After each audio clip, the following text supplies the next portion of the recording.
അഭിവന്യ തിരുമേനി, ആദരണീയനായ ബഹുമാനപ്പെട്ട റമ്പാച്ചൻ, ബഹുമാനപ്പെട്ട കോറപ്പിസ്കോപ്പ അച്ഛൻ, വന്ദ്യരായ വൈദിക സഹോദരങ്ങളെ, മാതാപിതാക്കളെ,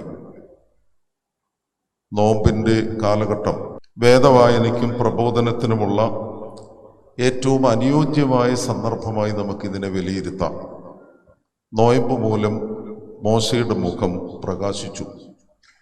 നോയമ്പ് മൂലം ഏലിയ സ്വർഗത്തിലേക്ക് കരേറി.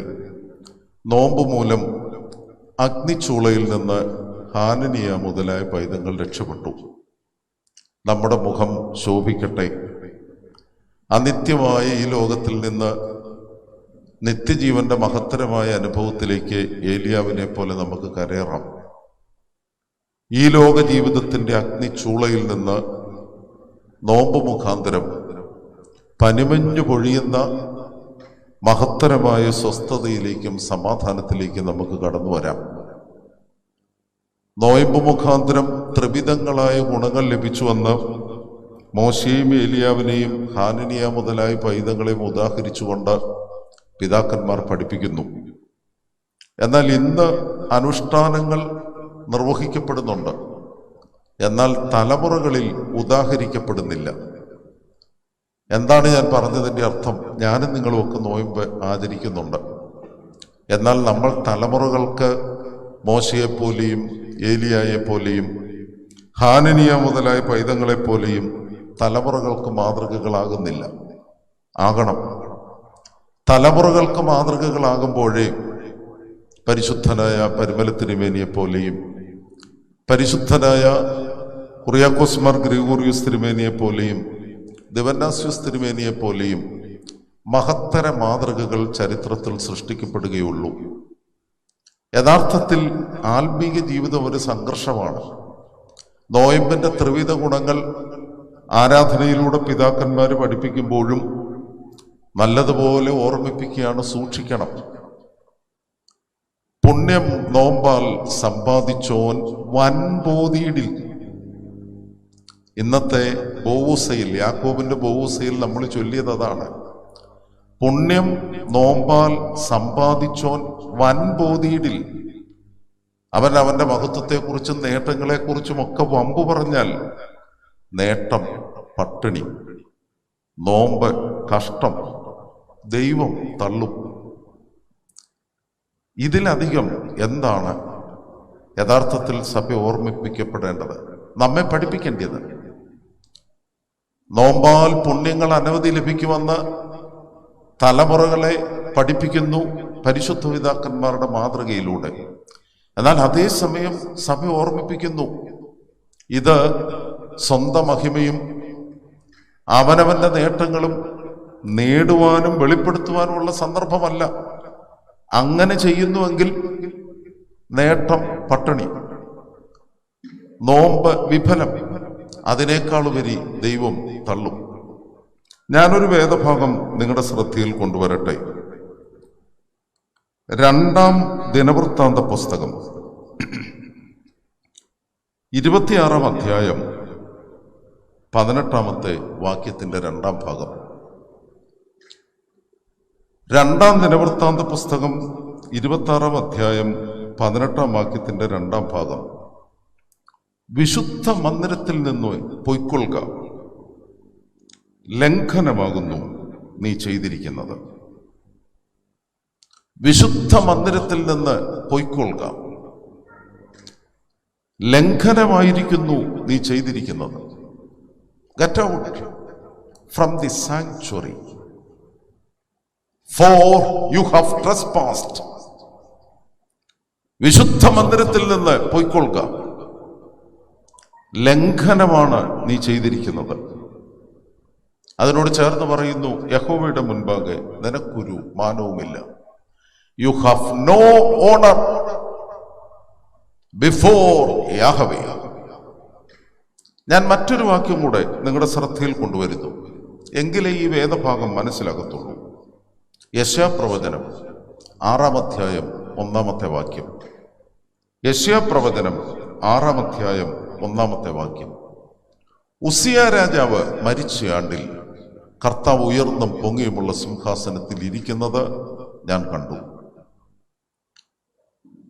ഉസിയ രാജാവ് മരിച്ച ആണ്ടിൽ കർത്താവ് ഉയർന്നും പൊങ്ങിയുമുള്ള സിംഹാസനത്തിൽ ഇരിക്കുന്നത് ഞാൻ കണ്ടു. ദിനവൃത്താന്ത പുസ്തകം 2-ാം പുസ്തകം 26-ാം അധ്യായം 18-ാം വാക്യം. വിശുദ്ധ മന്ദിരത്തിൽ നിന്ന് നീ പൊയ്ക്കൊള്ളുക, വിശുദ്ധ മന്ദിരത്തിൽ നിന്ന് നീ പൊയ്ക്കൊള്ളുക, ലംഘനമാണ് നീ ചെയ്തിരിക്കുന്നത്. യെശയ്യാപ്രവചനം 6-ാം അധ്യായം 1-ാം വാക്യം. ഉസിയ രാജാവ് മരിച്ചയാണ്ടിൽ കർത്താവ് ഉയർന്നും പൊങ്ങിയുമുള്ള സിംഹാസനത്തിൽ ഇരിക്കുന്നത് ഞാൻ കണ്ടു.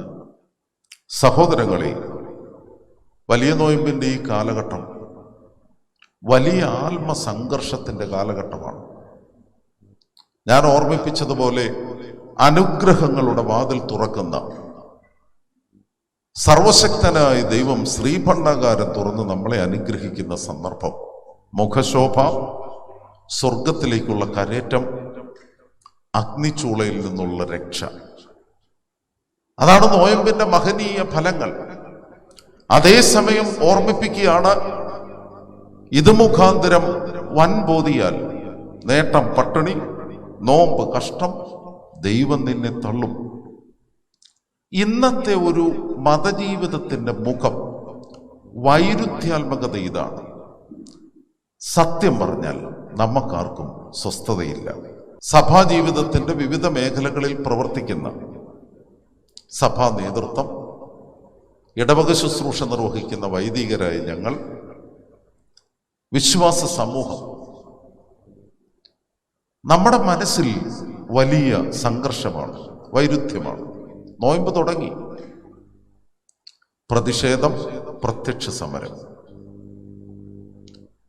ആകപ്പാടെ മനുഷ്യജീവിതത്തിന്റെ സ്വസ്ഥതയെല്ലാം നശിക്കുകയാണ്.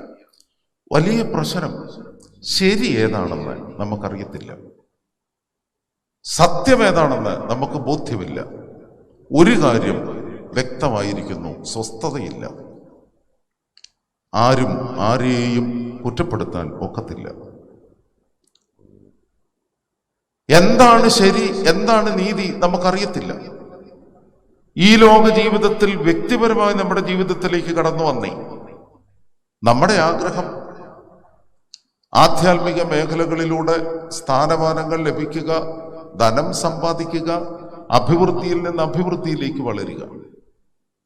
അതേസമയം തമ്പുരാൻ പറഞ്ഞിരിക്കുന്നു, എൻ്റെ ഈ ചെറിയവരിൽ ഒരുവന് നിങ്ങൾ ചെയ്തതെല്ലാം എനിക്ക് ചെയ്തു. അപ്പം എൻ്റെ ജീവിതം ശരിയാണോ? ഞാൻ ജീവിക്കുന്നത് യഥാർത്ഥത്തിൽ തമ്പുരാൻ പറഞ്ഞിരിക്കുന്നതിനനുസൃതമാണോ? വലിയ സംഘർഷം. ശരി ഏതാണ്, തെറ്റേതാണ് അറിയുന്നില്ല. അതുകൊണ്ടാണ് ഞാൻ പറഞ്ഞത്, ഒരു കാര്യം മനസ്സിലാകുന്നു, മനസ്സ് അസ്വസ്ഥമാണ്, സ്വസ്ഥതയില്ല. ദൈവസന്നിധിയിൽ ആരാധന അർപ്പിക്കുന്നു. നോയമ്പ് കാലഘട്ടമായപ്പോൾ സന്ധ്യാനമസ്കാരവും പ്രഭാത നമസ്കാരവും അതോടൊപ്പം തന്നെ ഉച്ച നമസ്കാരവും നടത്തുന്നു. 7 യാമപ്രാർത്ഥനകളും ക്രമീകരിക്കപ്പെടുന്നു, നിർവഹിക്കപ്പെടുന്നു.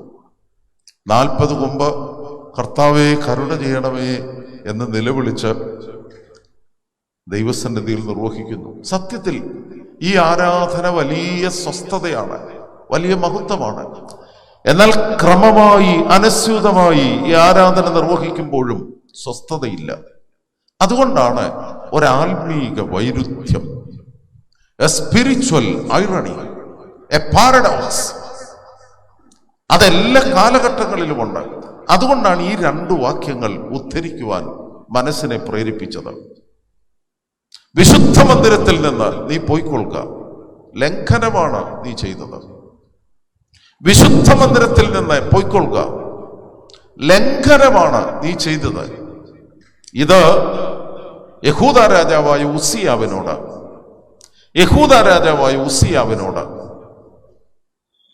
പുരോഹിതൻ പറയുന്ന വാക്കാണ്. ഉസിയാവിനെ കുറിച്ച്, യഹൂദ രാജാവായ ഉസിയാവിനെ കുറിച്ച് വേദപുസ്തകം പ്രതിപാദിക്കുന്ന 3 സ്ഥലങ്ങളുണ്ട്. ഒന്ന്, 2 രാജാക്കന്മാരുടെ പുസ്തകം 15-ാം അധ്യായം 1 മുതലുള്ള വാക്യങ്ങൾ. അവിടെ പ്രത്യേകിച്ച് 5-ാമത്തെ വാക്യത്തിൽ അമസ്യാവിന്റെ പുത്രനായ അസര്യാവ് എന്നാണ് ഉസിയാവിന്റെ പേര് കൊടുത്തിരിക്കുന്നത്. രാജാക്കന്മാരുടെ 2-ാം പുസ്തകം 15-ാം അധ്യായം 5-ാമത്തെ വാക്യത്തിൽ. എന്നാൽ വിശദമായ ചരിത്രം പ്രതിപാദിക്കുന്നത് 2-ാം ദിനവൃത്താന്ത പുസ്തകത്തിലാണ്. പ്രത്യേകിച്ച് 25, 26 അധ്യായങ്ങൾ. അവിടെ ഉസിയാവിനെ, അസര്യാവിനെ മഹാനായ ഒരു രാജാവായിട്ടാണ് ചിത്രീകരിക്കുന്നത്. 16-ാമത്തെ വയസ്സിൽ യഹൂദയുടെ രാജാവായി തീർന്നവനാണ് ഉസിയാവ്. നമുക്കറിയാം, ശലോമോന് ശേഷം യെരൂശലേം, യഹൂദ എന്നും യെരൂശലേം എന്നും 2ആയി വിഭജിക്കപ്പെടുന്നു. ഇസ്രായേലിൽ ഒരു രാജാവുണ്ട്, അതോടൊപ്പം സൈമുൾട്ടേനിയസ് ആയിട്ട് സമാന്തരമായിട്ട് യഹൂദിയിലും രാജാവുണ്ട്. ബെന്യാമീൻ ഉൾപ്പെടെയുള്ള ഗോത്രങ്ങൾ യഹൂദയിലാണ്. അതേസമയം ഇസ്രായേൽ രാജ്യത്ത് രാജാവും വേറൊരു വ്യവസ്ഥിതിയുമായി നിലകൊള്ളുകയാണ്. ഈ 2 രാജാക്കന്മാരും ചില സന്ദർഭങ്ങളിൽ സംഘർഷങ്ങളിൽ ഏർപ്പെട്ടിട്ടുണ്ട്. എന്നാൽ അതേസമയം ഒരുമിച്ച് ജീവിക്കണമെന്നുള്ളത് അവരുടെ 2ന്റെയും രാജ്യത്തിന്റെ നിലനിൽപ്പിന്റെ ആവശ്യവുമാണ്. അമസ്യാവിന് പകരം യഹൂദ രാജാവായി 16-ാമത്തെ വയസ്സിൽ ചുമതല ഏറ്റെടുത്ത ആളാണ് ഉസിയ രാജാവ്. 52 വർഷം യഹൂദയുടെ രാജാവായി, യഹൂദ്യ രാജ്യത്തിന്റെ രാജാവായി അദ്ദേഹം ഭരിക്കുന്നു. അദ്ദേഹത്തെ കുറിച്ച് പറയുന്നത് ദിനവൃത്താന്ത പുസ്തകം, 2-ാം ദിനവൃത്താന്ത പുസ്തകം 25, 26 അധ്യായങ്ങളിൽ പറയുന്നത് അദ്ദേഹം മഹാനായ ഒരു രാജാവായിരുന്നു. സെക്കര്യാവ് എന്നൊരു പ്രവാചകൻ അദ്ദേഹത്തിന്റെ കാലഘട്ടത്തിൽ ജീവിച്ചിരുന്നു. ആ സെക്കര്യ പ്രവാചകൻ ജീവിച്ചിരുന്നിടത്തോളം കാലം, അതാണ് ഉസിയാവിനെ കുറിച്ചുള്ള നല്ല ഒരു വാചകമായി എനിക്ക് തോന്നുന്നത്. സെക്കര്യ പ്രവാചകൻ ജീവിച്ചിരുന്നിടത്തോളം കാലം ഉസിയാവ് യഹോവയ്ക്ക് ബോധപ്പെട്ട കാര്യങ്ങൾ പ്രവർത്തിച്ചു. ഏറ്റവും അനുഗ്രഹകരമായി ദൈവത്തോട് ചേർന്ന് ഉസിയാവ് പ്രവർത്തിച്ചു. എന്നാൽ സെക്കര്യ പ്രവാചകൻ മരിച്ചു കഴിഞ്ഞപ്പോൾ അദ്ദേഹത്തിന്റെ പ്രവർത്തന ശൈലിക്ക് മാറ്റം വന്നു. അദ്ദേഹത്തെ കുറിച്ച് പറയുന്ന ഇന്നത്തെ കാലഘട്ടത്തിൽ അല്പമൊക്കെ അർത്ഥം വരുന്ന 3 കാര്യങ്ങളുണ്ട്. 1, യഹൂദയ്ക്ക് മതിലുകൾ പണിതു. 2, യഹൂദയിൽ കൂടാരങ്ങൾ നിർമ്മിച്ചു, നീരുറവകൾ തുറന്നു. 3-ാമത്തേത് അദ്ദേഹത്തെ കുറിച്ച് പറയുന്നത് അദ്ദേഹം നല്ലൊരു കൃഷിക്കാരനും ആയിരുന്നു. യഹൂദ രാജ്യത്തിന് മതിലുകൾ പണിതു, കുന്നിൻ മുകളിൽ മുന്തിരിത്തോട്ടങ്ങൾ നിർമ്മിച്ച് ആ മുന്തിരിത്തോട്ടങ്ങളിൽ നിന്ന് ഫലമെടുക്കത്തക്ക രീതിയിൽ മനോഹര കൂടാരങ്ങൾ നിർമ്മിച്ചു, നീരുറവകൾ നിർമ്മിച്ചു. യഹൂദ രാജാക്കന്മാരുടെ ശ്രേഷ്ഠതയുടെ ഒരു ഭാഗം എന്ന് പറയുന്നത് കിണറുകൾ കുഴിപ്പിക്കുന്നതാണ്, വെള്ളത്തിന് വേണ്ടി. കാരണം മരുഭൂ പ്രദേശമാണ്.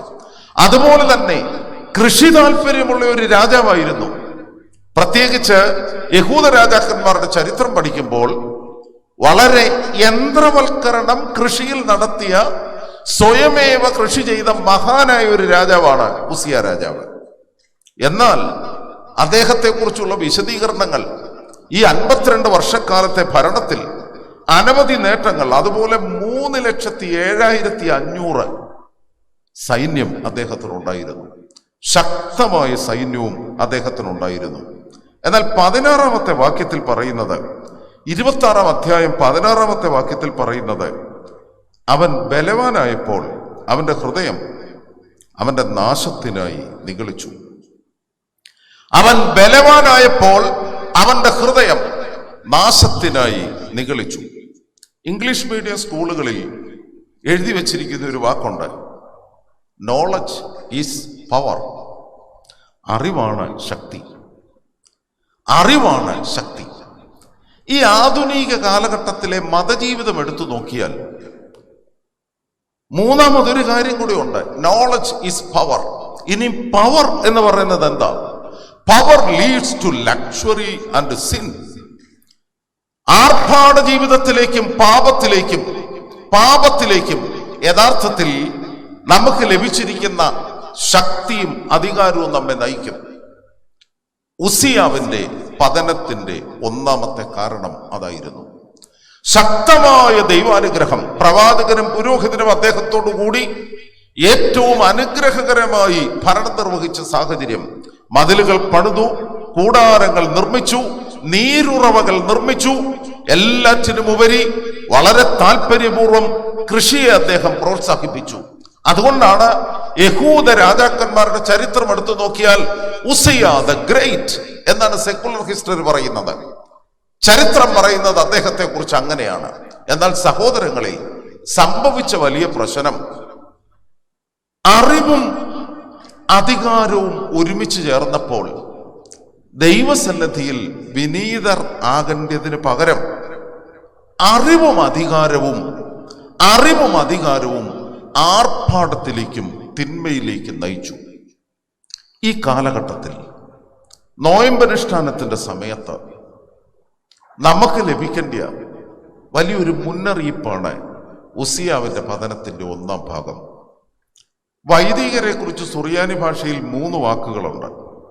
കൊഹനോ എന്നതാണ് ഏറ്റവും പ്രധാനപ്പെട്ട എബ്രായ ഭാഷയിൽ നിന്നുള്ള കാഹേൻ എന്ന പദത്തിൽ നിന്ന് വരുന്നത്.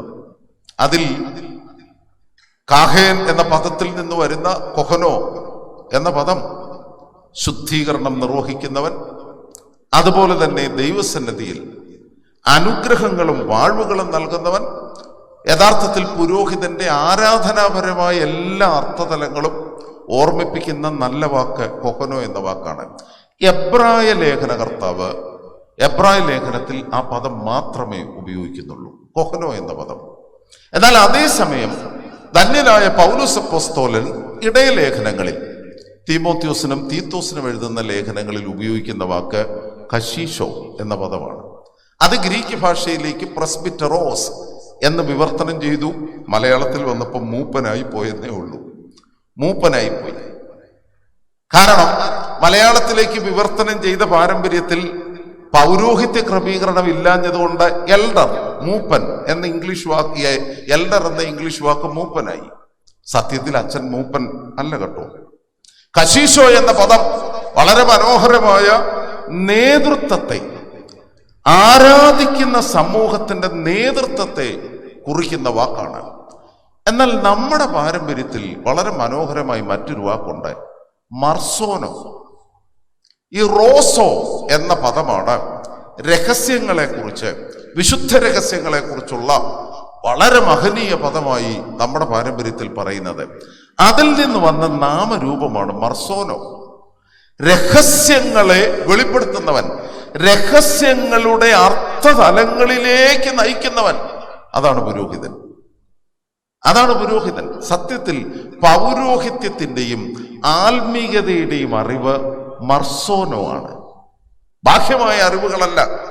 ഈ ലോകത്തിന്റെ ഗതിവിഗതികളെ കുറിച്ചും എഞ്ചിനീയറിങ്ങിനെ കുറിച്ചും മെഡിസിനെ കുറിച്ചും നിയമത്തെക്കുറിച്ചും ന്യായാധിപന്മാരുടെ വിശകലനങ്ങളെ കുറിച്ചുമുള്ള അറിവല്ല, അപ്പവീഞ്ഞുകൾ തിരിശരീര രക്തങ്ങളായി തീരുന്ന അറിവ്.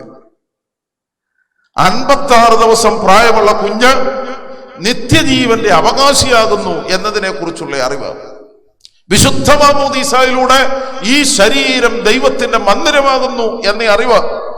നിക്കോദിമോസിനോട് കർത്താവ് യേശു മശീഹ പറഞ്ഞതുപോലെ, നീ ഇസ്രായേലിന്റെ ന്യായശാസ്ത്രി ആയിരുന്നിട്ടും ഇത് നീ അറിയുന്നില്ലയോ? ഏതാണ്? കാറ്റിഷ്ടമുള്ളിടത്തേക്ക് ഊതുന്നു, എവിടെ നിന്ന് വരുന്നുവെന്നും എവിടേക്ക് പോകുന്നുവെന്നും നീ അറിയുന്നില്ല. ശരിയായ അറിവെന്ന് പറയുന്നത് ദൈവീക രഹസ്യങ്ങളുടെ അഗാധതലം അനുഭവത്തിലൂടെ അറിയുന്നതാണ് അറിവ്. ആ അറിവ് നൽകുന്ന അധികാരം വിനയത്തിലേക്കും ശുശ്രൂഷയിലേക്കും നയിക്കും. അതുകൊണ്ടാണല്ലോ ഓരോ അടയാളങ്ങളും അത്ഭുതങ്ങളും യേശുക്രിസ്തു പ്രവർത്തിക്കുമ്പോൾ ശിഷ്യന്മാർ ഒരുമിച്ചുകൂടി അവനെ രാജാവാക്കാൻ നോക്കും. പക്ഷെ കർത്താവ് ഒഴിഞ്ഞു മാറുകയാണ്. എന്നിട്ട് യേശു പറഞ്ഞു, മനുഷ്യപുത്രൻ വന്നിരിക്കുന്നത് ശുശ്രൂഷിക്കപ്പെടുവാനല്ല, ശുശ്രൂഷിക്കുവാനും അനേകർക്ക് വേണ്ടി ജീവനെ മറുവിലയായി നൽകുവാനും. അതുകൊണ്ട് സഹോദരങ്ങളെ, ഉസിയാവിന്റെ പാപം 1-ാം ഭാഗം ദൈവാനുഗ്രഹം അധികാരത്തിലേക്കും അധികാരം അഹന്തയിലേക്കും നയിച്ച ഒരു പാത. അതാണ് ഉസിയാവിൽ കാണുന്നത്. അതിന്റെ മറുവശം ഈ നോയമ്പിന്റെ കാലഘട്ടത്തിൽ ദൈവരാജ്യ അനുഭവത്തിൽ ഓർക്കുക, അറിവ് യഥാർത്ഥത്തിൽ ദൈവീക രഹസ്യങ്ങളുടെ ആഴങ്ങളിലേക്ക് അനുഭവതലത്തിൽ മനസ്സിലാക്കുന്നതാണ്. അതിലൂടെ ലഭിക്കുന്ന അധികാരം ശുശ്രൂഷിക്കുവാനുള്ള അധികാരം, രാജാവാകാനുള്ള അധികാരമല്ല, ആഘോഷിക്കുവാനുള്ള അധികാരമല്ല, ശുശ്രൂഷിക്കുവാനുള്ള അധികാരം. ഇത് ഉസിയാവിന് മനസ്സിലായില്ല. രണ്ടാമത് 18-ാമത്തെ വാക്യം, ദിനവൃത്താന്ത പുസ്തകം, 2-ാം ദിനവൃത്താന്ത പുസ്തകം 26-ാം അധ്യായം 18-ാം വാക്യം. ശക്തി കൂടിക്കഴിഞ്ഞപ്പോൾ, താൻ ബലവാനായി എന്നത് മനസ്സിലായി കഴിഞ്ഞപ്പോൾ യഹോവയുടെ മുമ്പാകെ നിഗളിച്ചു. അതാണ് അധികാരം ആഘോഷിച്ചത്. അതിന്റെ 2-ാം വശം, ഇതെല്ലാം നമ്മുടെ ജീവിതത്തിലും ഉള്ളതാണ്. 2-ാം വശം, ഈ പുരോഹിതനും രാജാവും അതെപ്പോഴും ഇസ്രായേലിലെ 2 അധികാര കേന്ദ്രങ്ങളാണ്. അത് ഇസ്രായേലിൽ മാത്രമല്ല, ചരിത്രം പഠിച്ചാൽ അറിയാം, മതവും ഗവൺമെന്റും ഇത് ശക്തമായ 2 അധികാര കേന്ദ്രങ്ങളാണ്. പലപ്പോഴും രാജാവ് ശക്തനാകാൻ വേണ്ടി രാജാവ് പുരോഹിതന്റെ കൂടെ അധികാരം കവർന്നെടുക്കും. അങ്ങനെയാണ് യഹൂദ്യയിലും യെരൂശലേമിലും പല പ്രതിസന്ധികളും ഉണ്ടായത്. ഒന്നുകൂടെ ഞാൻ പറയാം, രാജാവ് തന്റെ അധികാരം വ്യാപിപ്പിക്കുന്നതിനും ചോദ്യം ചെയ്യാതെ ഉറപ്പിക്കുന്നതിനും വേണ്ടി പുരോഹിതന്റെ കൂടെ അധികാരം രാജാവ് കവർന്നെടുക്കും. നേരെ തിരിച്ചുകൊണ്ട് പുരോഹിതൻ ശക്തനായി കഴിയുമ്പം പുരോഹിതൻ ഒരാഗ്രഹം തോന്നും, ഈ വേള തെരഞ്ഞെടുപ്പിന് നിന്നേക്കാം. കാര്യം പുരോഹിതന്റെ ഒരാഗ്രഹമാണ് ലഭിച്ചിരിക്കുന്ന സാഹചര്യങ്ങൾ മുതലാക്കിക്കൊണ്ട് രാജാവിന്റെ അധികാരം കവർന്നെടുക്കണം എന്നൊക്കെ ചരിത്രത്തിൽ ഈ വ്യഗ്രത വർദ്ധിച്ചിട്ടുണ്ടോ? ഇത് അധികാരം ആഘോഷിക്കുന്നതിന്റെ ഒരു ഭാഗമാണ്. അന്നെല്ലാം നാശമേ ഉണ്ടായിട്ടുണ്ട്.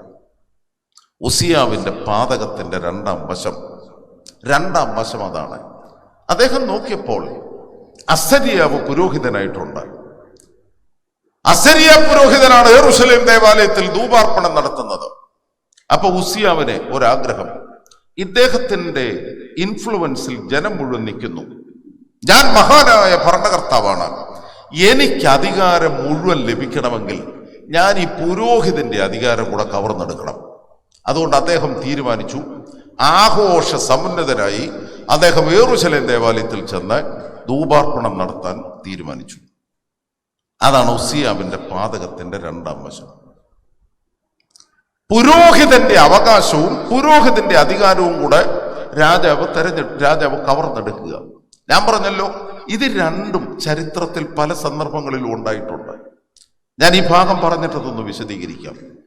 ഉസിയാവ്, മഹാനായ അസര്യാവ് എന്ന രാജാവ്, അദ്ദേഹം പുരോഹിതന്റെ അരികെ ചെന്ന് പുരോഹിതനോട് അദ്ദേഹത്തിന്റെ അധികാരം കവർന്നെടുക്കാൻ വേണ്ടി അദ്ദേഹത്തിന്റെ അരികിൽ ചെന്ന് യഥാർത്ഥത്തിൽ പുരോഹിതൻ നിർവഹിക്കേണ്ട അസര്യ പുരോഹിതൻ നിർവഹിക്കേണ്ട ധൂപാർപ്പണം ഉസിയ രാജാവ് ബലപൂർവം അധികാരം ഉപയോഗിച്ച് നിർവഹിക്കുന്നു. ആ സമയത്താണ് 200 പുരോഹിതന്മാരെ കൂട്ടി അസര്യാവ് ഉസിയാവിനോട് പറയുന്നു, നീ ഇത് ചെയ്യരുത്, നിന്നിൽ നിക്ഷിപ്തമായിരിക്കുന്ന ചുമതലയല്ല യാഗപീഠത്തിൽ ധൂപാർപ്പണം നടത്തേണ്ടത്. നീ രാജ്യഭരണം ചെയ്യണം, നീ പുരോഹിതന്റെ അധികാരത്തെ കവർന്നെടുക്കരുത്. പക്ഷെ ഉസിയാവ് സമ്മതിച്ചില്ല.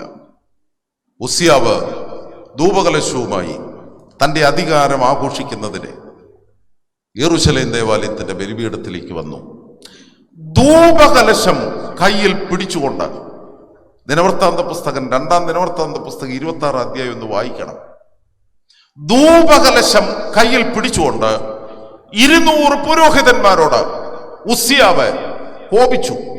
അവൻ കോപിച്ചുകൊണ്ടിരിക്കുമ്പോൾ, ധൂപാർപ്പണം നടത്താൻ ഒത്തു എന്ന് എനിക്ക് തോന്നുന്നില്ല, അവൻ കോപിച്ചുകൊണ്ടിരിക്കുമ്പോൾ അവന്റെ നെറ്റിയിന്മേൽ കുഷ്ഠം തെളിഞ്ഞു. അവൻ കോപിച്ചുകൊണ്ടിരിക്കുമ്പോൾ അവന്റെ നെറ്റിയിന്മേൽ കുഷ്ഠം തെളിഞ്ഞു. ഇതാണ് ഉസിയാവിന്റെ പാപത്തിന്റെ 2-ാം ഘട്ടം. ബലവാനാണ്, അതിശക്തനാണ്, മഹാനാണ്. യെരൂശലേമിന്റെ കോൺവാതിക്കൽ വരെ അവന്റെ പേരും പെരുമയും എത്തിച്ചേർന്നതാണ്. ആ കാലഘട്ടത്തിൽ ഏറ്റവും മഹാൻ. പക്ഷേ അരുതാത്തത് ചെയ്തു, ഏൽപ്പിക്കപ്പെടാത്ത ഉത്തരവാദിത്വം നിർവഹിച്ചു. ധൂപകലശം കയ്യിൽ പിടിച്ചുകൊണ്ട് അസര്യാവിനോടും സഹപുരോഹിതന്മാരോടും അദ്ദേഹം കോപിപ്പിച്ചപ്പോൾ തന്നെ അവന്റെ നെറ്റിയിൽ, തിരുനെറ്റിയിൽ കുഷ്ഠം തെളിഞ്ഞു. രാജാക്കന്മാരുടെ 2-ാം പുസ്തകം 15-ാം അധ്യായം 5-ാം വാക്യത്തിൽ പറയുന്നത് യഹോവ അവനെ ബാധിച്ചു. യഹോവ അവനെ ബാധിച്ചു. ബാധ മുഖാന്തരം അവൻ കുഷ്ഠരോഗിയായി.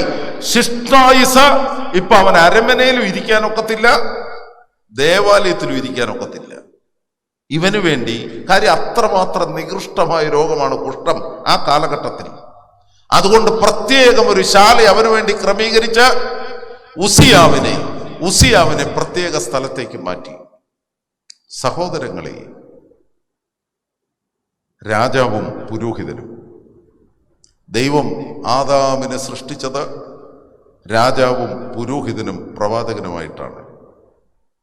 ശുശ്രൂഷയുടെ അർത്ഥതലത്തിൽ യഥാർത്ഥ മനുഷ്യൻ, പൂർണ്ണ മനുഷ്യൻ രാജാവും പുരോഹിതനും പ്രവാചകനുമാണ്. എന്നാൽ ചരിത്രത്തിലേക്ക് വരുമ്പം, ചരിത്രത്തിൽ ഇത് രണ്ടും തമ്മിലുള്ള ഉത്തരവാദിത്വത്തെ അപഹരിക്കുന്ന സാഹചര്യത്തിലേക്ക് വരുമ്പം യഥാർത്ഥത്തിൽ ചരിത്രത്തിൽ വലിയ ഗതികേടുണ്ടാകും. 12-ാം നൂറ്റാണ്ടിൽ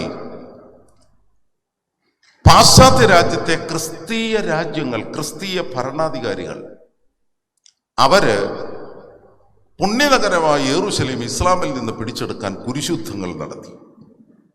അതിനു മുമ്പൊരു ചരിത്രം നിങ്ങൾ ഓർക്കണം. 313 മിലാൻ വിളംബരം മുഖാന്തരം റോമ സാമ്രാജ്യത്തിന്റെ ഔദ്യോഗിക മതമായി ക്രിസ്തുമതം പ്രഖ്യാപിക്കപ്പെട്ടു. അന്ന് മുതൽ രാജാവിനെ അഭിഷേകം ചെയ്യുന്നത് പുരോഹിതനാണ്. രാജാവിനെ അഭിഷേകം ചെയ്യുന്നത് പുരോഹിതനാണ്. ഒരു പരിധി വരെ പറഞ്ഞാൽ ഭരണവും മതവും, സ്റ്റേറ്റും റിലീജിയനും തമ്മിലുള്ള ഒരവിഹിത ബന്ധത്തിന്റെ തുടക്കം. ആ അവിഹിത ബന്ധം ഒളിഞ്ഞും തെളിഞ്ഞും ഇന്നും ഉണ്ട്. ഇത് നാശത്തിന് ഭവിക്കും, ഇത് നന്മയ്ക്ക് ഭവിക്കണമെന്നില്ല. റോമാ സാമ്രാജ്യത്തിന്റെ അധികാരത്തിൽ നിങ്ങൾക്കറിയാവുന്നതുപോലെ പേപ്പൽ ഡെവലപ്മെന്റ് എന്ന ചർച്ച് ഹിസ്റ്ററിയിൽ ഒരു ഭാഗമുണ്ട്. പോപ്പ് എന്ന ഭരണകർത്താവിന്റെ വളർച്ച, പുരോഹിതൻ രാജാവിന്റെ ഭരണം കൂടെ കവർന്നെടുക്കുന്നു. അതാണ് ഈ പേപ്പൽ ഡെവലപ്മെന്റ് പഠിപ്പിക്കുന്നത്. ഇന്നും അദ്ദേഹം ഒരു രാജ്യത്തിന്റെ രാജാവാണ്. മറിച്ച് ഭരണാധികാരി പുരോഹിതനെ നിയന്ത്രിക്കുന്നതിന്റെ ചരിത്രമാണ് ഇംഗ്ലണ്ടിന്റെ ചരിത്രം. അത് റിഫർമേഷൻ കാലഘട്ടത്തിന് ശേഷം പഠിച്ചാൽ വളരെ ഭംഗിയായി മനസ്സിലാകും. ഞാൻ ആ വിശദീകരണത്തിലേക്കൊന്നും പോകുന്നില്ല, നമുക്ക് തിരിച്ചു വരാം. നിസീബിയസ് പേർഷ്യൻ സഭയിലെ അതിശ്രേഷ്ഠമായ ആത്മീക കേന്ദ്രമായിരുന്നു. മത്തായി ദേറ പാശ്ചാത്യ സുറിയാനി സഭയുടെ ഏറ്റവും ശ്രേഷ്ഠമായ ആരാധനകൾ രൂപപ്പെട്ട ഒരു ദേറായായിരുന്നു. മൂസൽ അത് പേർഷ്യയിലെ വളരെ പ്രധാനപ്പെട്ട ഒരു ആരാധനാ കേന്ദ്രമായിരുന്നു. മിഡിൽ ഈസ്റ്റിൽ ഓരോ സന്യാസ ആശ്രമങ്ങളിലും 1000-ത്തിലധികം സന്യാസിമാർ, ദേറായക്കാർ താമസിച്ച മനോഹരമായ ദേറാകളും ആശ്രമങ്ങളും ആദ്യത്തെ 6-7 നൂറ്റാണ്ടുകളിൽ ഉണ്ടായിരുന്നു. എന്നാൽ സഹോദരങ്ങളെ, പുരോഹിതന്റെ അധികാരം രാജാവ് കവർന്നപ്പോൾ, രാജാവിന്റെ അധികാരം പുരോഹിതൻ കവർന്നപ്പോൾ നശിച്ച് ഒന്നുമില്ലാതെ തീർന്നു. അതിനുശേഷം 12-ാം നൂറ്റാണ്ടിലെ കുരിശുദ്ധത്തോടെ ബഹുഭൂരിപക്ഷം ക്രൈസ്തവ സമുദായത്തിന്റെ ഈറ്റില്ലങ്ങളും നശിച്ചുപോയി. ഇന്ന് പലപ്പോഴും റോമാസഭ പല കാര്യങ്ങളിലും അഭിപ്രായം പറയുകയും പലതിലും അനുരഞ്ജനത്തിനും രക്ഷയ്ക്കും വേണ്ടി മുമ്പോട്ട് വരുന്നത് നിങ്ങൾ കാണുന്നുണ്ട്.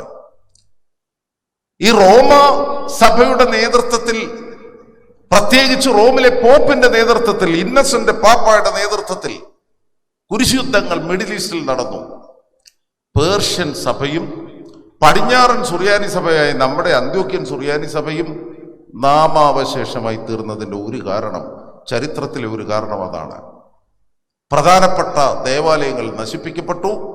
പ്രധാനപ്പെട്ട ആശ്രമങ്ങളും ആരാധനാ പാരമ്പര്യ കേന്ദ്രങ്ങളും നശിപ്പിക്കപ്പെട്ടു.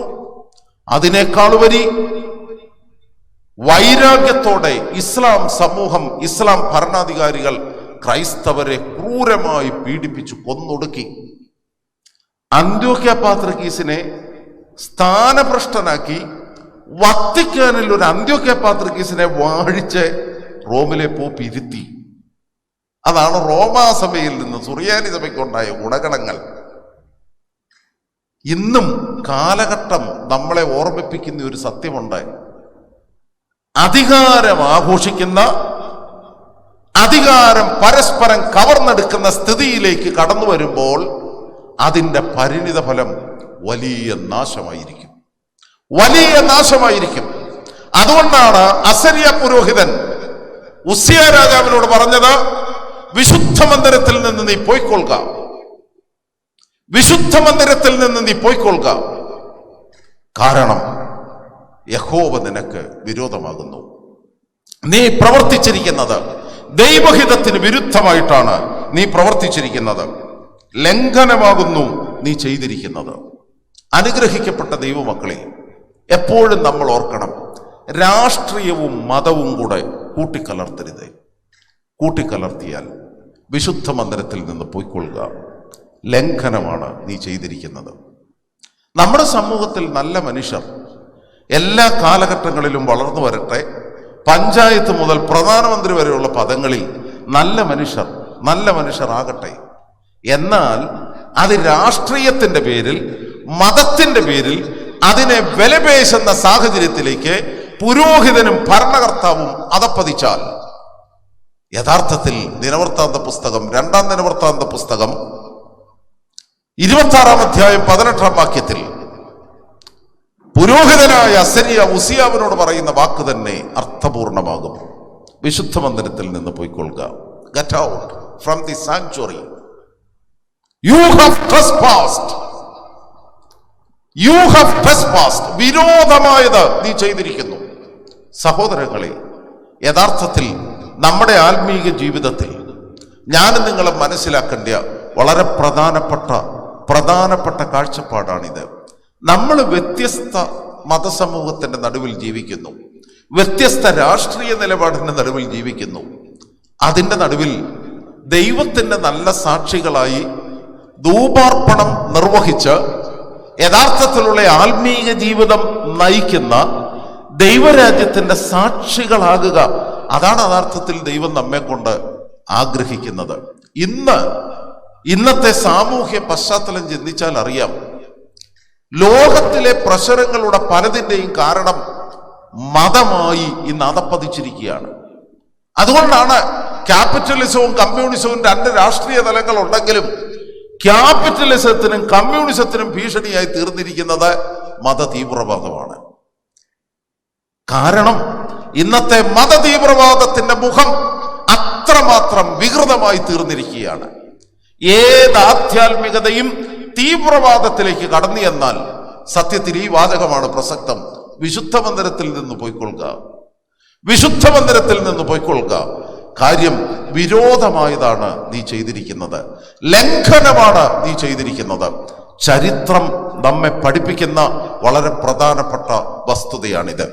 ഈ പശ്ചാത്തലത്തിൽ 2-ാമത്തെ വാക്യത്തിലേക്ക് നമുക്ക് കടന്നു വരാം. യെശയ്യാ പ്രവചനം 6-ാം അധ്യായം 1-ാം വാക്യം. 6-ാം അധ്യായം 1-ാം വാക്യം. ഉസ്സിയാവ് മരിച്ച ആണ്ടിൽ, ഉസ്സിയ രാജാവ് മരിച്ച ആണ്ടിൽ കർത്താവ് ഉയർന്നും പൊങ്ങിയുമുള്ള സിംഹാസനത്തിൽ ഇരിക്കുന്നത് ഞാൻ കണ്ടു. ഉസ്സിയ രാജാവിനെ കുറിച്ച് ദിനവൃത്താന്ത പുസ്തകം 2-ാം ദിനവൃത്താന്ത പുസ്തകം 26-ാം അധ്യായം 18-ാം വാക്യത്തിൽ പറയുന്നത്, വിശുദ്ധ മന്ദിരത്തിൽ നീ പോയിക്കൊള്ളുക, ലംഘനമാണ് നീ ചെയ്തിരിക്കുന്നത്. പ്രവാചകനായ യെശയ്യാവ് ദൈവമഹത്വം ദർശിക്കുന്നതിനെ കുറിച്ച് പറയുന്നത് ഉസ്സിയ രാജാവ് മരിച്ച ആണ്ടിൽ. അപ്പം നമ്മൾ സ്വതവേ ചിന്തിക്കും, 2 അർത്ഥങ്ങൾ ഇതിനുണ്ട്. ഒന്ന്, ഇതൊരു ഹിസ്റ്റോറിക്കൽ റെഫറൻസ് ആണ്.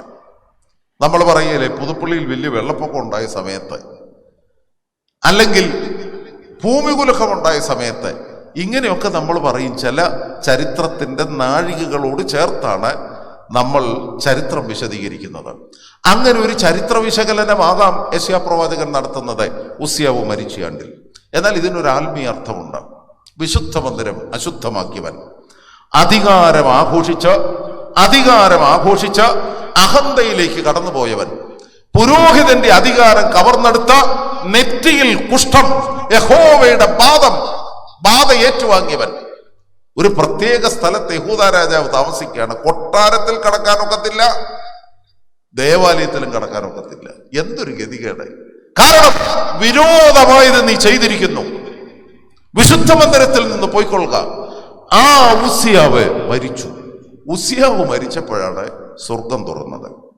ഞാൻ പറയുന്നതിൽ നിങ്ങൾ ഏവരും ക്ഷമിക്കണം. നമ്മളിൽ ചിലരൊക്കെ മരിക്കാതെ സ്വർഗം തുറക്കുമെന്ന് പ്രതീക്ഷിക്കേണ്ട. ചില ദേവാലയങ്ങളിലും ചില പ്രശ്നങ്ങളിലും ഒക്കെ ഇടപെടുമ്പം അറിയാതെ നമ്മൾ പറഞ്ഞു പോകും, ഇവൻ പോകാതെ നന്നാകത്തില്ല. സാക്ഷാൽ ദൈവപുത്രൻ ഹേരോദാവിനെ പേടിച്ച് മിസ്രൈമിലേക്ക് ഓടിപ്പോയി. വിശുദ്ധ മത്തായിയുടെ സുവിശേഷം 2-ാം അധ്യായം 13-ാം വാക്യത്തിൽ പറയുന്നത്, ഹേരോദാവ് മരിച്ച ശേഷം കുഞ്ഞിനെ കൂട്ടിക്കൊണ്ട് യൗസേപ്പും മറിയാമും തിരികെ വന്നു. ഇത് വീട്ടിലും പള്ളിയിലും നമ്മുടെ ശുശ്രൂഷയിലും ഒക്കെ പ്രസക്തമാണ്. ചില അപ്പന്മാരെ വീട്ടിൽ മരിച്ചാൽ നമുക്കൊരു സങ്കടമുണ്ട്. എന്നാൽ അതേസമയം ചില നാട്ടുകാർ പറയും, ചിലപ്പോൾ ഇനി ആ വീട് രക്ഷപ്പെട്ടേക്കും, വീട് രക്ഷപ്പെട്ടേക്കും. ദൈവമേ, അങ്ങനെ നമ്മളെക്കുറിച്ച് പറയാൻ ഇടവരാതിരിക്കട്ടെ. യേശുക്രിസ്തു പറഞ്ഞു, ഇടർച്ച വരുത്തുന്നവൻ അയ്യോ കഷ്ടം. Power, knowledge and luxury, that's why we committed sin. അങ്ങനെയാണ് നമ്മൾ പാപത്തിലേക്ക് വീണു പോകുന്നത്. ഇടർച്ച വരുത്തുന്നവൻ അയ്യോ കഷ്ടം. യഹൂദ മതപുരോഹിത വർഗം റോമാ സാമ്രാജ്യത്തിന്റെ അധികാരയുടെ കയ്യാളി, അധികാരത്തിന്റെ ഭാഗവാക്കായി കഴിഞ്ഞപ്പോൾ സാധാരണക്കാരായ മനുഷ്യർ ഇടയനില്ലാത്ത ആടുകളെ പോലെ ചിതറിയവരും കുഴഞ്ഞവരുമായിരുന്നു. നസ്രായക്കാരുടെ യേശു പ്രവർത്തിക്കുമ്പം കയ്യപ്പാവും ഹന്നാവും എത്രമാത്രം പൗരോഹിത്യവും ഭരണവും മുമ്പിൽ ചേർത്തിഴകിക്കൊണ്ടുപോയി. അവിടെയാണ് യേശുക്രിസ്തു അഭിമുഖീകരിച്ച ജീവിത പ്രശ്നങ്ങളുടെ ചുരുളഴിയുന്നത്. കർത്താവ് പറഞ്ഞു, ഇടർച്ച വരുത്തുന്നവൻ അയ്യോ കഷ്ടം. അവന്റെ കഴുത്തിൽ വലിയൊരു തിരിക്കല്ല് കെട്ടി അവനെ കടലിൽ മുക്കിക്കളയണം എന്ന് പറഞ്ഞാൽ അതിന്റെ അർത്ഥം അവന് നല്ലൊരു ശവസംസ്കാരം പോലും കിട്ടരുത്. ബലിയാദനെ കുഴിച്ചിട്ട പോലെ വേണം. വലിയ ഭാരം കഴുത്തിൽ കെട്ടിയിട്ട് കടലിൽ മുക്കിക്കളയണം. നിങ്ങൾ ഓർത്ത് നോക്കിക്കേ, നിന്റെ വലങ്കണ്ണ് നിനക്ക് ഇടർച്ച വരുത്തിയാൽ ചൂഴ്ന്നെടുത്തെറിഞ്ഞു കളക. അതാണ് കർത്താവ് പറഞ്ഞത്.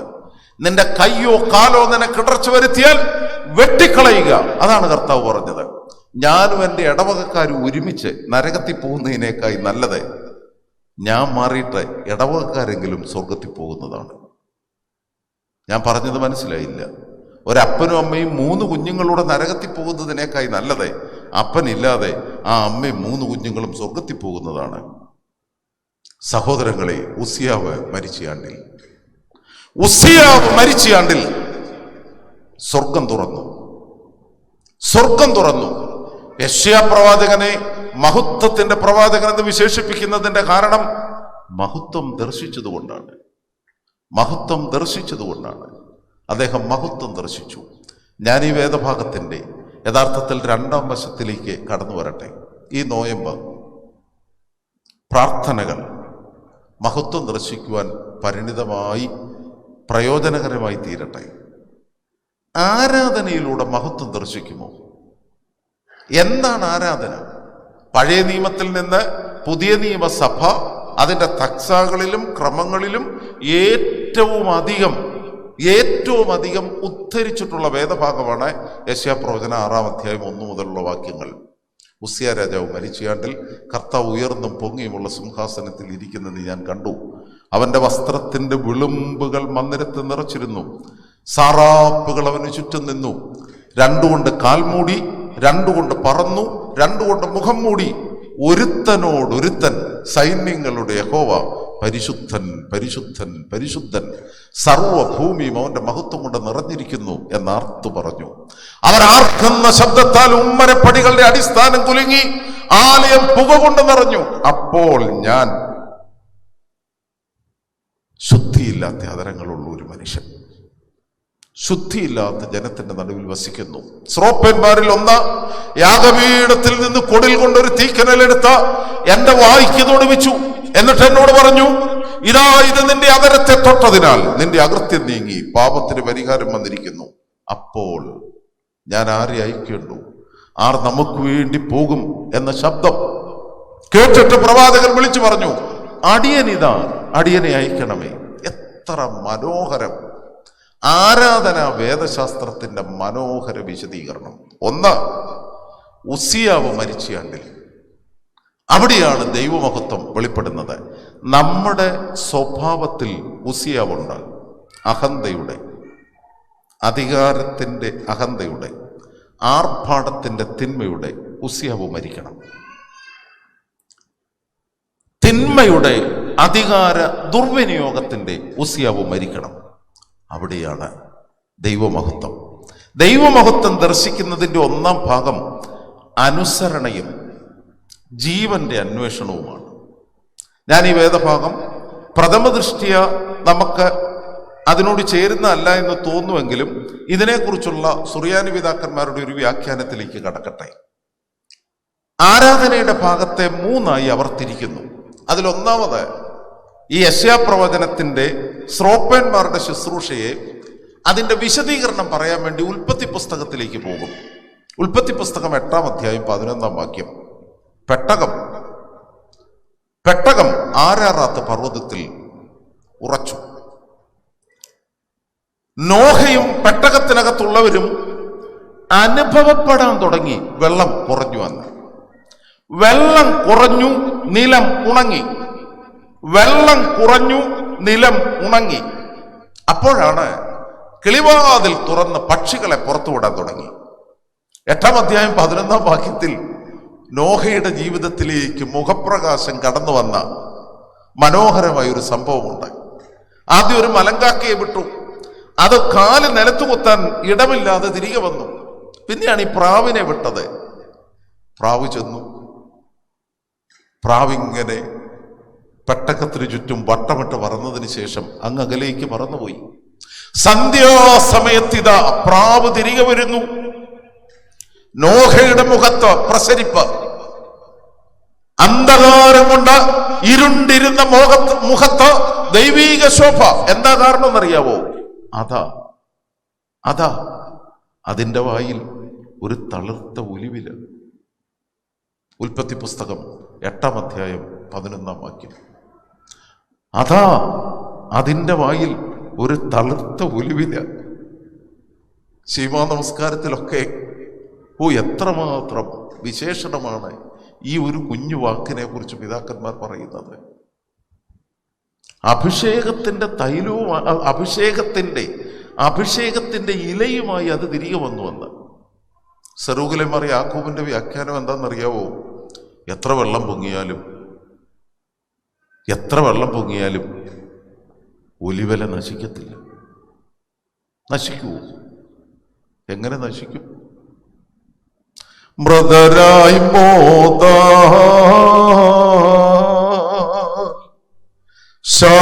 ശാന്യാമേവും ദോരെ ഭാഗ്യം അച്ചാരം പോൽ അവരിൽ ഗുപ്തം നന്ദനഗാത്രം. വെള്ളം പൊങ്ങി എല്ലാം നശിച്ചില്ലേ? മൃഗങ്ങളും ഇഴജന്തുക്കളും ഭൂമിയിലെ വൃക്ഷങ്ങളും എല്ലാം നശിച്ചു. പക്ഷേ ഒലിവ് വൃക്ഷം നശിച്ചില്ല. സഹോദരങ്ങളെ, അതാണ് ദൈവത്തിൻ്റെ മന്ദിരമാകുന്ന സഭ. അതാണ് ആരാധനയുടെ മഹത്വം. ഒരു കുമ്പിടിയിലും വ്യർത്ഥമല്ല. ദൈവമേ നീ പരിശുദ്ധനാകുന്നുവെന്ന് ചൊല്ലിയ ഒരു പ്രാർത്ഥനയും നഷ്ടപ്പെട്ടു പോകത്തില്ല. പ്രാപിച്ച ഒരു കൂദാശയും മരണത്തിന് പോലും ഈ മണ്ണിൽ പൂഴിയായി തീർന്നാലും സ്വീകരിച്ചിരിക്കുന്ന തിരുശരീര രക്തങ്ങൾ അത് നശിച്ചു പോകത്തില്ല. അതാണ് ദൈവമഹത്വം. അത് മനസ്സിലാകണമെങ്കിൽ ഉസിയാവ് മരിക്കണം. അത് മനസ്സിലാകണമെങ്കിൽ ഉസിയാവ് മരിക്കണം. അതാണ് സഭയുടെ ആധ്യാത്മിക ജീവിതത്തിന്റെ ശരിയായ, ഞാനും നിങ്ങളും അനുഭവിച്ചറിയേണ്ട സത്യം. നിങ്ങളൊന്ന് ഓർത്തു നോക്കിക്കേ. ചുറ്റും മരണം, പെട്ടകത്തിന് പുറത്ത് എല്ലാം മരിച്ച് ചീഞ്ഞഴിഞ്ഞ് കിടക്കുകയാണ്. അതിൻ്റെ നടുവിൽ ഒലിവില ചുണ്ടിൽ കൊത്തിപ്പിടിച്ച് പറന്നു വരുന്ന പ്രാവ് നൽകുന്ന സ്വസ്ഥത എത്ര ഭയങ്കരം. ഞാൻ ആദ്യം പറഞ്ഞല്ലോ, എനിക്കൊരു സ്വസ്ഥതയുമില്ല. നിങ്ങളുടെ കാര്യം എനിക്കറിയത്തില്ല. ഒരു സ്വസ്ഥതയുമില്ല. പെട്ടകത്തിനകത്താണ്, ജീവൻ സംരക്ഷിക്കപ്പെടുന്ന സ്ഥലത്താണ്, പക്ഷേ സ്വസ്ഥതയില്ല. മുഖം ശോഭിതമാകണമെങ്കിൽ ദ്രവത്വത്തിൽ നിന്ന് അദ്രവത്വത്തിലേക്ക് ഏലിയാവിനെ പോലെ ആരോഹണം ചെയ്യണമെങ്കിൽ തീച്ചൂളയുടെ നടുവിൽ പനിമഞ്ഞാകുന്ന തണുപ്പ് ലഭിക്കണമെങ്കിൽ സ്വസ്ഥത ഉണ്ടാകണം. ആ സ്വസ്ഥത ലഭിക്കണമെങ്കിൽ ഉസിയാവ് മരിക്കണം. ഉസിയാവ് മരിക്കുമ്പോൾ ദൈവമഹത്വത്തിൻ്റെ സ്വസ്ഥത, അതെത്ര മനോഹരം. അതാണ് ഈ ദൈവമഹത്വത്തിൻ്റെ രണ്ടാം തലം. അവിടെയാണല്ലോ ശ്രോപ്പന്മാർ ചുറ്റും നിൽക്കുന്നു. എത്ര ക്രമമായിട്ടാണ് ആരാധനയിലെ അനുസരണം. അതെത്ര ഭംഗിയാണ്. അത് വീട്ടിലാണെങ്കിലും ഇടവകകളിലാണെങ്കിലും ഈ ഗൂത ആയിട്ട് ചൊല്ലണം, ശുഭഹോ ഒരാൾ ചൊല്ലണം, മെനവോലം രണ്ടാമത്തെ ഗൂത ചൊല്ലണം എന്നൊക്കെ പറയുന്നത് ഇതൊരു സ്വർഗീയ അനുഭവത്തിൻ്റെ ഭൗമിക സാഹചര്യമാണ്. വളരെ പുരാതനമായ സുറിയാനി പാരമ്പര്യത്തിൽ ആരാ എഴുതിയെന്നറിയത്തില്ല, step of books, book of steps, Liber Graduum എന്ന വളരെ പുരാതന പുസ്തകത്തിൽ വെളിപ്പാട് പുസ്തകം 4-ാം അധ്യായം 1 മുതലുള്ള വാക്യങ്ങളും യെശയ്യാപ്രവചനം 6-ാം അധ്യായം 1 മുതലുള്ള വാക്യങ്ങളും തമ്മിൽ താരതമ്യം ചെയ്യും. ഞാൻ ആദിയിൽ കേട്ട ശബ്ദം എന്നോട്, യോഹന്നാൻ അപ്പോസ്തലൻ പറയുകയാണ്, ഞാൻ ആദിയിൽ കേട്ട ശബ്ദം എന്നോട് ഇവിടെ കയറി വരിക. ഓ, എത്ര മനോഹര ശബ്ദമാണ്! ഇവിടെ കയറി വരിക. പടിഞ്ഞാറെ വാതിൽക്ക് എന്ന് പള്ളിയിലോട്ട് കാലെടുത്ത് കുത്തുമ്പം കേൾക്കേണ്ട വാക്ക് അവിടെയാണ്, ഇവിടെ കയറി വരിക. പടിപടിയായി ഹൈക്കലായിലേക്കും മദ്ബഹയിലേക്കും ഒക്കെ കയറുമ്പം പടിപടിയായി കയറുമ്പോൾ ഉള്ളിൽ പ്രതിധ്വനിക്കേണ്ട ശബ്ദം ഇതാണ്, ഇവിടെ കയറി വരിക. എങ്ങോട്ടാ? ഈ തോപ് വശമായോ, സ്വർഗത്തിലെ ആലയത്തിലേക്ക് കയറി വരിക. സ്വർഗത്തിലെ ആലയം, അവിടെ ത്രോണോസ് ഉണ്ട്, സിംഹാസനത്തിൽ സർവശക്തനായ ദൈവമുണ്ട്. സർവശക്തനായ ദൈവത്തിന് ചുറ്റും 24 കഹനന്മാർ കയ്യിൽ ധൂപകലശം പേറി ദൈവസന്നിധിയിൽ ആരാധിക്കുന്നു. ഞാൻ പറഞ്ഞത് ഓർക്കുന്നുണ്ടല്ലോ, ഉസിയാവ് ധൂപകലശം കയ്യിലെടുത്തപ്പം നെറ്റിയിൽ കുഷ്ഠം. ചിലരെ ധൂപം എടുക്കുന്നതോടെ കുടുംബം വെളുക്കും. കോരഹിനും, സംഖ്യാപുസ്തകം 16-ാം അധ്യായം, കോരഹിനും അബീരാമിനും ദാനും ഓനും സംഭവിച്ചത് അതാണ്. അതേസമയം ധൂപകലശം, അതിൻ്റെ അർത്ഥതലത്തിൽ നമ്മൾ ബലഹീനരെങ്കിലും ദൈവസന്നിധിയിൽ പേറുന്നുവെങ്കിൽ ഇവിടെ മാത്രമല്ല, അവിടെയും ധൂപകലശമെടുത്ത സിംഹാസനത്തിന് ചുറ്റും 24 കഹനന്മാർ. അവർ എത്ര മഹത്തരമായ ശബ്ദത്തിലാണ് സ്തുതിയും സ്തോത്രവും പ്രാഭവും പുകഴ്ചയും ഇടവിടാതെ തിരുസന്നിധിയിൽ സമർപ്പിക്കുന്നു. അന്ന് പെരുവെള്ളത്തിൻ്റെ ഇരച്ചിൽ പോലെയുള്ള ശബ്ദം. അത് കേട്ട് മാലാഖമാരും കഹനന്മാരും ഒരുമിച്ച് ആമേൻ എന്ന് പറഞ്ഞുകൊണ്ട് സിംഹാസനത്തിന് മുൻപാകെ വന്ദിച്ചു. അതാണ് യെശയ്യാവ് കണ്ടത്. രണ്ടുകൊണ്ട് കാൽ മൂടി, രണ്ടുകൊണ്ട് മുഖം മൂടി, രണ്ടുകൊണ്ട് പറന്നു. ഒരുത്തനോടൊരുത്തൻ. ഈ സ്രാപ്പികളെ കണ്ടേശായ എന്ന പാട്ട് ഈ പശ്ചാത്തലത്തിലാണല്ലോ. ഒരുത്തനോടൊരുത്തൻ കാണായുവാൻ നിൻ ദൈവത്വം മുഖമവർ മൂടും ഇരുചീറകാൽ. Hallelujah hallelujah ബാറയ്ക്കുമോർ കൂറിയേ. ഒന്ന് ചൊല്ലുന്നേ. ഹാലേലൂയ ചൊല്ലിക്ക എൻ്റെ കൂടെ. ഹാലേലൂയ ഹാലേ.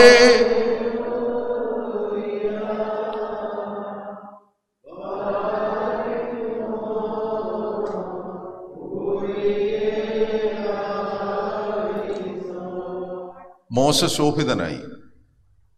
എങ്ങനെ ശോഭിതനാകാതിരിക്കും?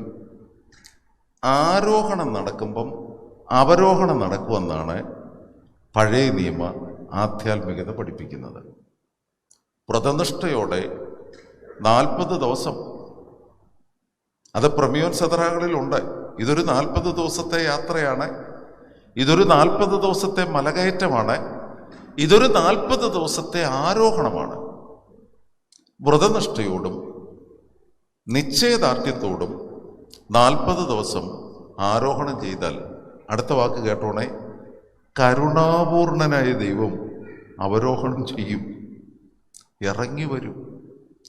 തമ്പുരാനെ കണ്ടാൽ മുഖം ശോഭിക്കും.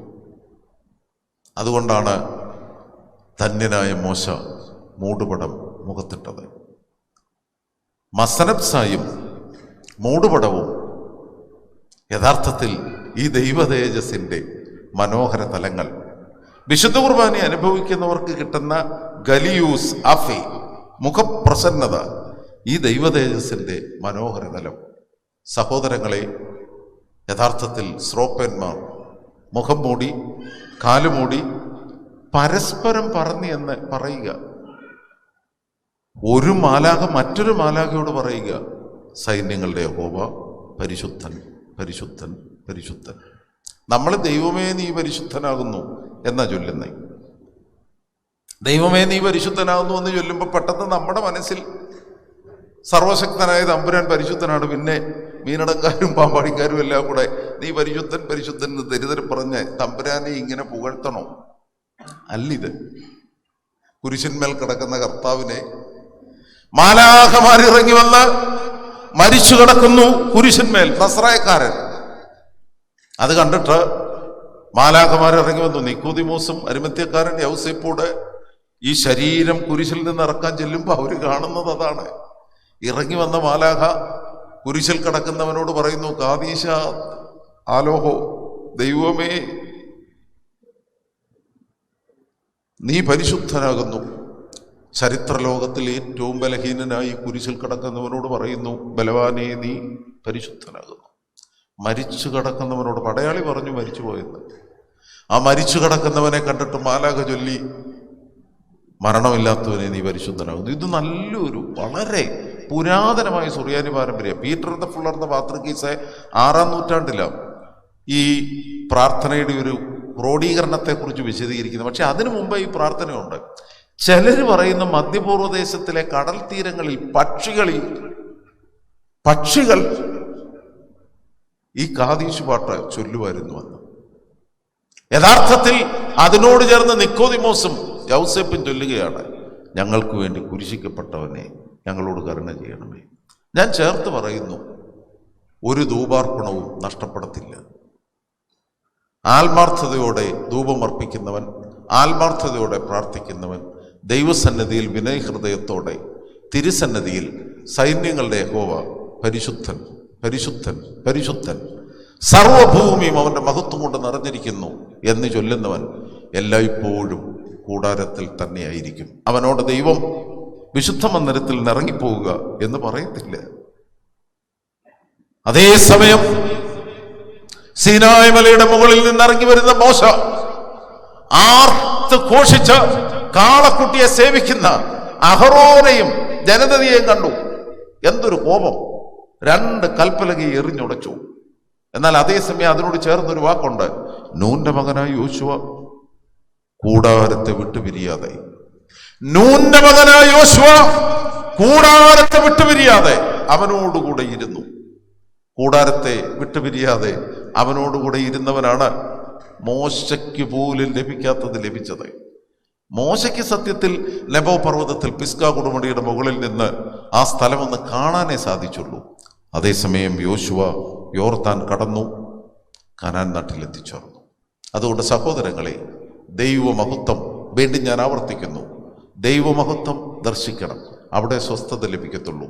ആ സ്വസ്ഥത ലഭിക്കണമെങ്കിൽ ഉസിയാവ് മരിക്കണം.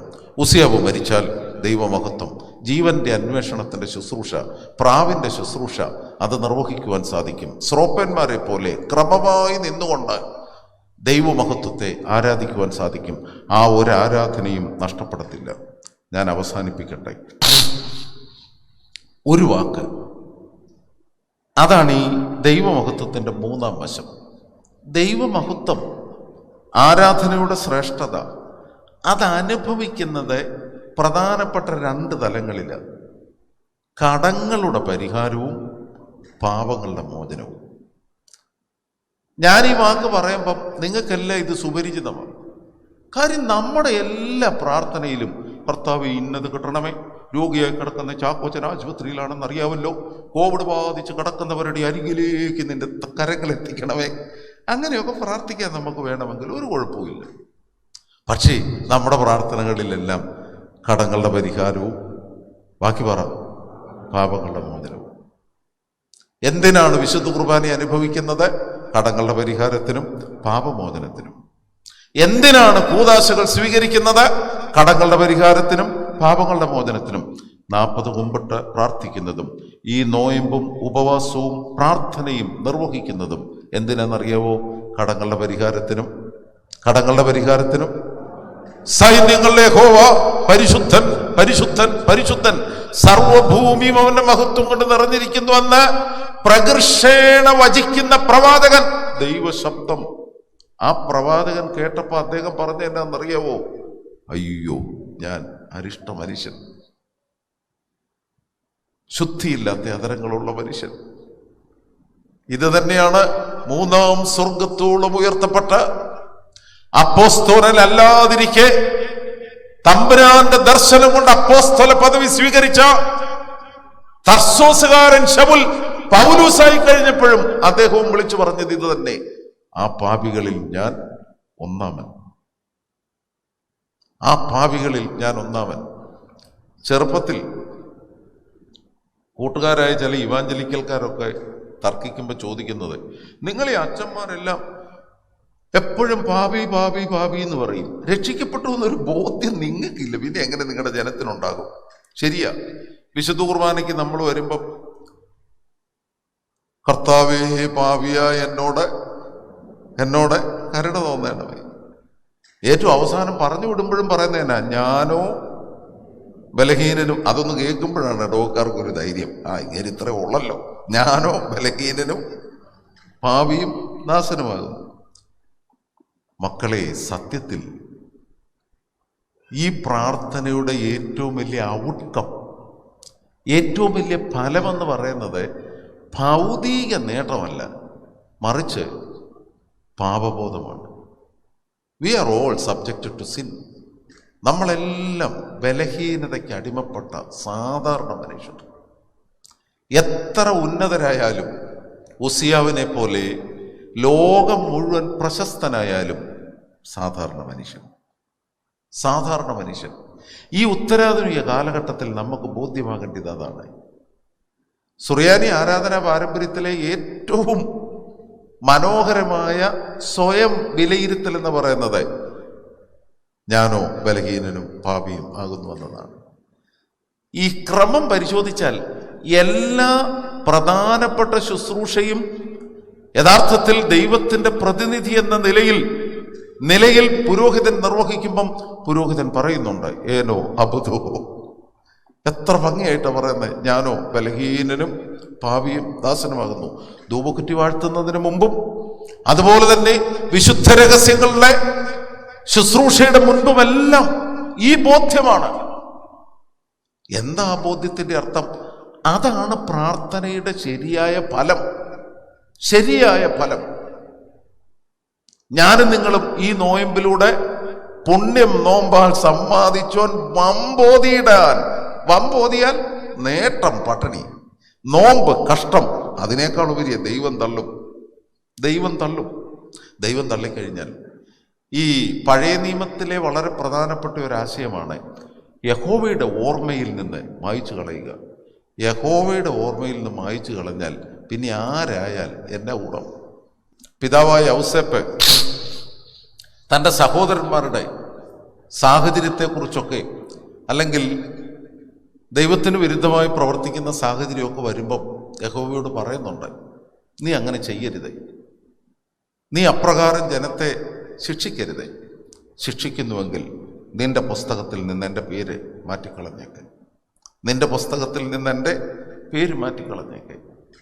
സഹോദരങ്ങളെ, തമ്പുരാൻ്റെ പുസ്തകത്തിൽ നിന്ന് നമ്മുടെ പേര് കളഞ്ഞാൽ തീർന്നു. പിന്നെ ആ പന്നിക്കൂട്ടം എല്ലാം കൂടെ വലിയ വെള്ളത്തിൽ പോയി ചത്തതിന് ഫലം. അതേസമയം നമ്മുടെ പ്രതീക്ഷ എന്താ? കൊലോസ്യ ലേഖനം 3-ാം അധ്യായം 3-ാം വാക്യത്തിൽ പൗലോസ് ശ്ലീഹ പറയുന്നത് അതാ, നിങ്ങൾ മരിച്ച് എന്ന് വെച്ചാൽ മരിച്ചു പോയി കഴിഞ്ഞ് നിങ്ങളുടെ ജീവൻ ക്രിസ്തുവിനോടുകൂടെ ദൈവത്തിൽ ആയിരിക്കും. അതിനെയാണ് ദുഃഖറോനോ എന്ന് പറയുന്നത്. ദൈവത്തിൽ ഉള്ള ഓർമ്മ. ദുഃഖറോനോ വെറും സ്മരണയോ അനുസ്മരണമോ ഒന്നും അല്ല. നമ്മുടെ ജീവൻ ക്രിസ്തുവിനോടുകൂടെ ദൈവത്തിൽ. അതുകൊണ്ടാണ് ക്രിസ്തുവിന്റെ ശരീരമായ സഭ ഒരുമിച്ച് പ്രാർത്ഥിക്കുമ്പം വാങ്ങിപ്പോയ എല്ലാവരും നമ്മുടെ കൂടെ ഉണ്ട്. എത്ര അർത്ഥപുഷ്ടമായ വാക്കുകൾ. ഞാൻ പറഞ്ഞ മർസോനോ, രഹസ്യങ്ങളെ കുറിച്ചുള്ള ആഴമായ പൊരുൾ. അതാണ് ഹൃദയത്തിലേക്ക് കടന്നു വരേണ്ടത്. അനുഗ്രഹിക്കപ്പെട്ട ദൈവമക്കളെ, യഥാർത്ഥത്തിൽ യെശയ്യാ പ്രവാചകനായിരിക്കെ, ദൈവത്തിൻ്റെ പ്രവാചകനായിരിക്കെ സ്വർഗീയ ആരാധനയുടെ മഹത്വം ദർശിച്ചപ്പോൾ പറഞ്ഞു, എൻ്റെ ചുണ്ടും ആ ശ്രോപ്പേമാലാഹയുടെ ചുണ്ടും അത് രണ്ടുകൂടെ നോക്കിയാൽ അയ്യോ, ഞാൻ ശുദ്ധിയില്ലാത്ത അതരങ്ങളുള്ള മനുഷ്യൻ. ആ കൂട്ടത്തിൽ പറഞ്ഞു, എൻ്റെ വീട്ടുകാരും എൻ്റെ പള്ളിക്കാരും സഭയൊന്നാകെ അശുദ്ധിയുള്ള അതരമുള്ള മനുഷ്യരോട് കൂടെ ഞാൻ വസിക്കുന്നു. ശുദ്ധിയില്ലാത്ത അതരങ്ങളുള്ള ഒരു മനുഷ്യൻ ശുദ്ധിയില്ലാത്ത ജനത്തിന്റെ നടുവിൽ വസിക്കുന്നു. അവിടെയാണ് കുർബാന അനുഭവത്തിന്റെ അർത്ഥം. അതാണ് ഈ ആരാധനയുടെ ശരിയായ ഫലത്തിന്റെ ശ്രേഷ്ഠവശം. ഉടനെ പ്രവാചകനെ കുറ്റപ്പെടുത്താനൊന്നും ശ്രോപ്പേമാലാക ശ്രമിച്ചില്ല. സെറുകുലമാർ യാക്കോബ് പറയുന്ന തെശുമെസ്തോത് ശ്രോപ്പേമാലാകയുടെ ശുശ്രൂഷ എന്നാന്നറിയാവോ? യാഗപീഠത്തിൽ നിന്ന് കൊടിൽ കൊണ്ടൊരു തീക്കനലെടുത്ത കയ്യിൽ പിടിച്ചു. അതാണ് പുതിയ നിയമസഭയിൽ മശിഹായിൽ സമ്പൂർണമായ യഥാർത്ഥത്തിലുള്ള കൗദാശിക ജീവിതത്തിന്റെ പൂർണ്ണത. മശിഹ അരുൾ ചെയ്തു, എൻ്റെ ശരീരം ഭക്ഷിക്കുകയും എൻ്റെ രക്തം പാനം ചെയ്യുകയും ചെയ്യുന്നവൻ എന്നിലും ഞാൻ അവനിലും വസിക്കും. അതിനെ നോയമ്പെടുക്കുന്നത്, അതിനെ പ്രാർത്ഥിക്കുന്നത്. അല്ലാതെ ഈ ലോകത്തിൻ്റെ സുഖത്തിനും സ്ഥാനത്തിൽ നിന്ന് അടുത്ത സ്ഥാനത്തിലേക്കും, സ്ഥാനിയായതുകൊണ്ട് അടുത്ത തെരഞ്ഞെടുപ്പിലേക്കും ഇതിനൊന്നും പോകാനല്ല മതജീവിതം. അതല്ല ആധ്യാത്മികത. സഹോദരങ്ങളെ, ഇത് നിന്റെ അതരത്തെ തൊട്ടതിനാൽ. അതുകൊണ്ടാണ് വിശുദ്ധ കുർബാന നൽകിക്കൊണ്ട് പുരോഹിതൻ ചൊല്ലുന്നത്, കടങ്ങളുടെ പരിഹാരത്തിനും പാപങ്ങളുടെ മോചനത്തിനുമായി കർത്താവ് യേശു മിശിഹായുടെ തിരുശരീര രക്തങ്ങളാകുന്ന തീക്കട്ട വിശ്വാസിനികൾക്ക് നൽകപ്പെടുന്നു. ഉസിയാവ് മരിച്ചപ്പോൾ ദൈവമഹത്വം മരണത്തിൻ്റെ നടുവിലെ ജീവന്റെ അന്വേഷണം, ദൈവമഹത്വം അനുരഞ്ജനത്തിൻ്റെയും സ്വർഗീയ ആരാധനയുടെയും ശുശ്രൂഷ, ദൈവമഹത്വം കടങ്ങളുടെ മോചനവും പാപങ്ങളുടെ പരിഹാരവും. ഇതിനൊരനുബന്ധം പറഞ്ഞ് അവസാനിപ്പിക്കാം. എല്ലാ വിശുദ്ധ കുർബാനയും കഴിഞ്ഞ് ഞങ്ങൾ ആശീർവാദത്തോടെ നിങ്ങളെ യാത്രയയക്കും. ആശീർവാദത്തോടെ യാത്രയയക്കും എന്ന് വെച്ചാൽ പരിശുദ്ധ തൃത്വത്തിൻ്റെ കരുണയ്ക്കും കൃപയ്ക്കും വേണ്ടി ഞങ്ങൾ നിങ്ങളെ ഭരമേൽപ്പിക്കുന്ന ഈ സമയത്ത് ആശീർവാദത്തോടെ, ബാക്കി എന്നാ, സമാധാനത്തോടെ പോവുക. ഷേലൂൻ ബശ്ലോം. അതിപ്പം മാത്രമല്ല, മരിച്ചു കഴിഞ്ഞും അങ്ങനെ തന്നെയാണ് പറയുന്നത്. ഷേലൂൻ ബശ്ലോമോ, സമാധാനത്തോടെ പോകാം. എന്തിനാ സമാധാനത്തോടെ പോകുക എന്ന് പറയുന്നത്? വരുന്ന ഞായറാഴ്ച വീണ്ടും മരണം, ഇടയ്ക്കുള്ള തിങ്കളാഴ്ച മുതൽ ശനിയാഴ്ച വരെ എങ്ങനെയും പൊക്കൂ എന്നോർത്തല്ല. ക്രിസോസ്റ്റം, ജോൺ ക്രിസോസ്റ്റം, സ്വർണ്ണനാവുകാരനായ മോർ ഇവാനിയോസ്, അദ്ദേഹം പറഞ്ഞൊരു വാക്കുണ്ട്. ഇപ്പോൾ യാഗപീഠത്തിൽ ത്രോണോസിൽ നമ്മൾ ബലിയർപ്പിച്ചു, ഇനിയും സമാധാനത്തോടെ പോകാം. എന്തിനാണെന്നറിയാവോ? ലോകത്തിലേക്ക് ഇറങ്ങിച്ചെന്ന് സഹോദരവർഗങ്ങളുടെ അരികെ ചെന്ന് ഈ ബലിയർപ്പണം തുടരണം. എവിടെ? സഹോദരങ്ങളുടെ ഹൃദയമാകുന്ന ബലിപീഠത്തിൽ. രണ്ടാമത്തെ ത്രോണോസ് സഹജീവികളുടെ ഹൃദയമാകുന്ന ത്രോണോസാണ്. അതുകൊണ്ടാണ് ഇതിനെ ലിറ്റർജി ആഫ്റ്റർ ദി ലിറ്റർജി എന്ന് പറയുന്നത്. ആരാധന കഴിഞ്ഞുള്ള ആരാധന, അതാണ് ശുശ്രൂഷ. യെശയ്യാപ്രവചനത്തിലെ ദൈവദർശനം അവസാനിക്കുന്ന അങ്ങനെയാണ്. ഞാൻ ആരെ അയക്കുന്നു? Whom shall I send? Who will go for us? പരിശുദ്ധ തൃത്വത്തിന്റെ മഹത്തരമായ തെളിവാതെ എനിക്ക് വേണ്ടി ആര് പോകുമെന്നല്ല. Who will go for us? ഞങ്ങൾക്ക് വേണ്ടി ആര് പോകും? ഞാൻ ഈ വേദഭാഗം പറയുന്നത് ആദ്യം ഉദ്ധരിച്ചതും ഈ വേദഭാഗവും കൂടെ ശ്രദ്ധിച്ച് വിശുദ്ധ മന്ദിരത്തിൽ പ്രവേശിക്കരുത്. Get out from the sanctuary. You have trespassed. വിരോധമായത് നീ ചെയ്തിരിക്കുന്നു, വിശുദ്ധ മന്ദിരത്തിൽ നിന്ന് ഇറങ്ങിപ്പോവുക. അതാണ് ഉസിയാവിനോടുള്ള വാക്ക്. എന്നാൽ യെശയ്യാവിനോടുള്ള വാക്ക് എന്നാണെന്നറിയാവോ? ഞാൻ ആരെ അയക്കേണ്ടു? ആർ നമുക്ക് വേണ്ടി പോകും? ദൈവമഹത്വം ദർശിക്കുന്നവൻ പറയുന്ന വാക്കിതാ, അടിയനിതാ, അടിയനെ അയക്കണമേ. സഹോദരങ്ങളെ, ദൈവം നമ്മെ അനുഗ്രഹിക്കട്ടെ. പ്രാർത്ഥിച്ച് അവസാനിപ്പിക്കും. കാഴ്ചയിതിൽ കർത്താവേ നിൻ തിരുവുള്ളം തുഷ്ടിപ്പെട്ട് നല്ല മരിച്ചോർ പുണ്യ ഈറയരാനന്ദിക്കേണം.